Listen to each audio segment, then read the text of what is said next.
Hello everyone, আমি অনিন্দিতা আর আমাদের channel অনি bits লাইফস্টাইলে স্বাগত জানাই। আর আজ একটা নতুন রান্নার রেসিপি নিয়ে আবার চলে এসেছি। আর আজকে কি রান্না করব বলো তো? আজকে হবে কচুর শাক ইলিশ মাছের মাথা দিয়ে। প্রথমেই কচুর শাকগুলোকে খুব ভালো করে ধুয়ে নিয়েছি। তারপর কড়াইয়ের মধ্যে কচুর শাকগুলো দিয়ে দেবো আর সামান্য পরিমাণে নুন। তারপর গ্যাসটা জ্বালিয়ে দিয়ে এটা একটু ঢাকা দিয়ে সেদ্ধ হতে দেব।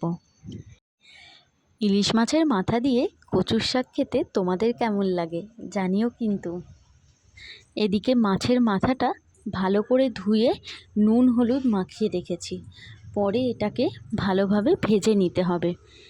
আর এদিকে আমার কচুর শাকটা তো সেদ্ধ হতে বসিয়েই ছিলাম, ওটাকেই বারবার একটু নেড়ে চেড়ে দেখে নেব সেদ্ধ হয়েছে কি। দেখো, যখন কচুর শাকটা আমি ধুয়ে বসিয়েছিলাম পুরো এক কড়াই ভর্তি ছিল, কিন্তু যেই এটা সেদ্ধ হতে থাকলো পরিমাণে কিন্তু অনেকটা কমে যায়। এদিকে এটা সেদ্ধ হয়ে গেছে, তারপর আমি এটা একটা ঝুড়িতে ভালো করে ঢেলে নেবো জলটা ঝরিয়ে নেওয়ার জন্য। আর অন্যদিকে আদা আর লঙ্কা এটাকে আমি পেস্ট করে নেব। আর তার মধ্যে সামান্য পরিমাণে জিরের গুঁড়ো আর ধনের গুঁড়োও দেওয়ার পর এটাকে পেস্ট করে রাখবো। পরে রান্নাতে এটা আমি অ্যাড করে দেব। আর অন্যদিকে যে ইলিশ মাছের মাথাটা আমি আগে থেকেই নুন হলুদ মাখিয়ে রেখেছিলাম, ওটাকে এবারে খুব ভালোভাবে তেলটা গরম হলে ভেজে নিতে হবে। এদিকে ইলিশ মাছের মাথাও আমার ভাজা হয়ে গেছে। এরপর তেলের মধ্যে গোটা জিরে আর শুকনো লঙ্কা ফোড়ন দিয়ে দেবো।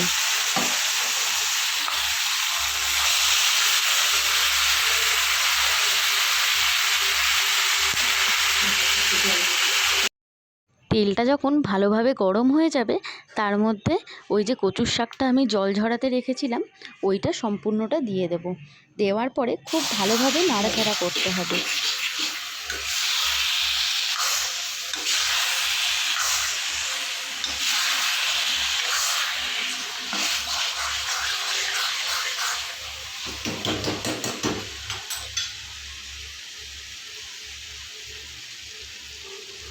এরপর পরিমাণ মতো নুন আর হলুদ দিয়ে দেব। নুন হলুদ দিয়ে কিছুক্ষণ নাড়ার পরে আমি আগে থেকে যে পেস্টটা করে রেখেছিলাম আদা জিরে ধনে আর লঙ্কার, সেইটাও এর মধ্যে দিয়ে দেব। দিয়ে ভালো করে এটাকে কষিয়ে রান্না করতে হবে। এরপর আগে থেকে যে ইলিশ মাছের মাথাটা ভেজে রেখেছিলাম ওই মাথাটা এর মধ্যে দিয়ে দেব। আর তারপরে একটু সামান্য পরিমাণে চিনিও দেব। দিয়ে ভালো করে এই মাথাটাকে নাড়তে নাড়তেই ওটা ভেঙেই যাবে ওর মধ্যে। যখন কচুর শাক থেকে সম্পূর্ণ জলটা শুকিয়ে যাবে, বেশ মাখা মাখা হয়ে যাবে রান্নাটা, তখন এটাকে লাস্টে আমি সামান্য পরিমাণে লেবু দিয়ে দেব। আর লেবুটা দেওয়া হয়ে গেলেই আর একটুখানি রেখে জাস্ট নামিয়ে দিতে হবে। ব্যাস, আর কিছু না, রান্না এদিকে কমপ্লিট। আর তখন কচুর শাকটা বেশ শুকনো শুকনোও হয়ে আসবে, মাখা মাখা হবে রান্নাটা। রান্নাটা কেমন লাগলো অবশ্যই জানিও কিন্তু। খেতে কিন্তু বেশ ভালো হয়েছিল।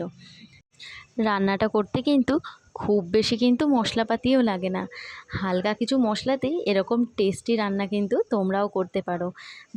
আর খেতেও কিন্তু খুব ভালো লাগে। রান্নাটা কেমন লাগলো অবশ্যই জানিও। ভালো লাগলে কিন্তু লাইক শেয়ার কমেন্ট করো। আর আমার চ্যানেলটা কিন্তু সাবস্ক্রাইব করে দিও।